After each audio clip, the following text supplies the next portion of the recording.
Hi everyone, welcome back, Organizing Higher. In this video, I'm gonna walk through with you how I do my weekly review process. Feel free to follow along with me and come back every week when it's time to do your review. Let's get started. There are a total of 11 steps in the weekly review process, broken down into 3 stages. The first stage is get clear. You just want to gather any loose paper that's around, anything that's not where it's supposed to be on your desk. This process should take maybe 5 minutes or so, really not very long.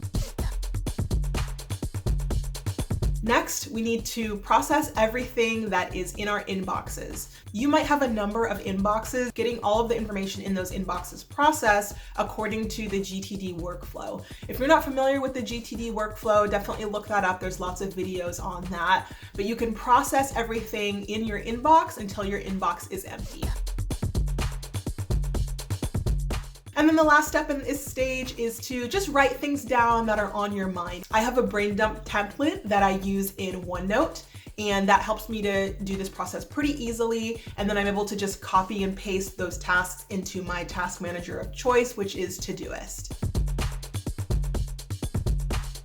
The next stage is to get current. This is all about getting caught up to speed on where you are right now. First, review any of your next actions that you have. Update anything that you've already done. As you're updating a next actions for each project, it might trigger a new next action, so make sure you make note of that new next action. The next step is to look backward in your calendar.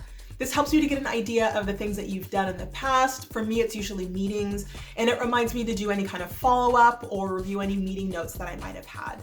Any type of actions that are triggered by this activity, write those down as well. And then look ahead in your calendar. This by far is the most powerful part for me of the weekly review process. It helps me to avoid getting surprised by upcoming deadlines or due dates, and it allows me to plan in advance for the things that I have to do. You can look out ahead in your calendar really as long as you want to. I usually look about 3 weeks out.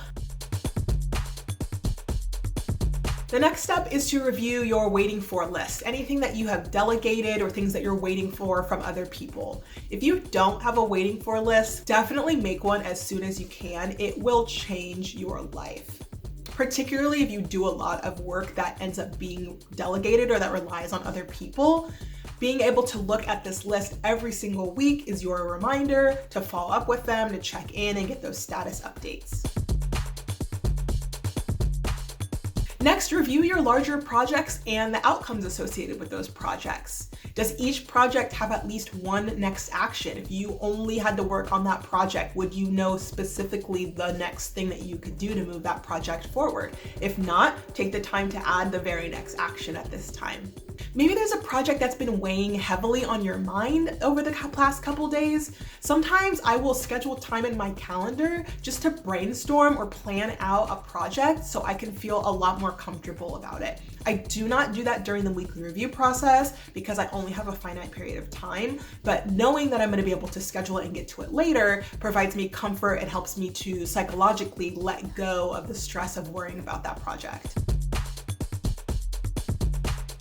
And the last step in the get current stage is to review any checklists that you might have. If you do a lot of repetitive tasks, checklists are definitely a must-have. It releases your brain's need to constantly remember, what do I need to do next? What do I need to do next? What do I need to do next? All you have to do is look at the checklist, and the checklist will tell you what you need to do next.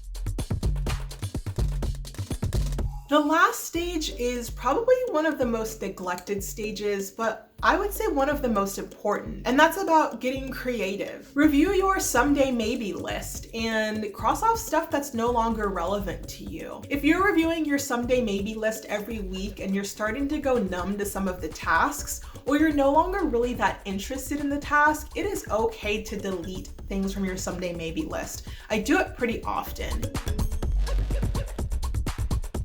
This is also a really good space to just kind of think wildly about stuff. What would you do if you could do anything? What gets you excited? Sometimes for me, this is learning new things. So learning about different products related to YouTube or learning about different video editing software. That's the kind of stuff that someday I would like to get to, but it's not really priority for me right now.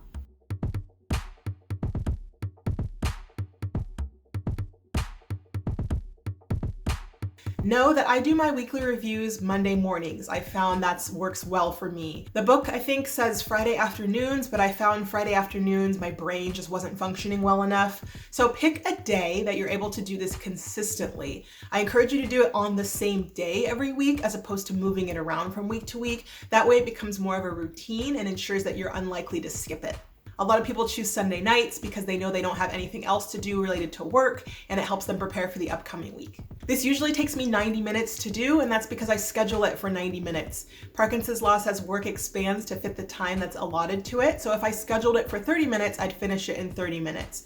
I find 90 minutes is a really good opportunity for me to both get clear and feel current and up to date on everything that I have going on. So figure out for yourself the time frame that you need. Once you've gone through your weekly review process a couple of times, you'll figure out the timing that works best for you. So definitely come back again next week and we'll do the same thing. See you then.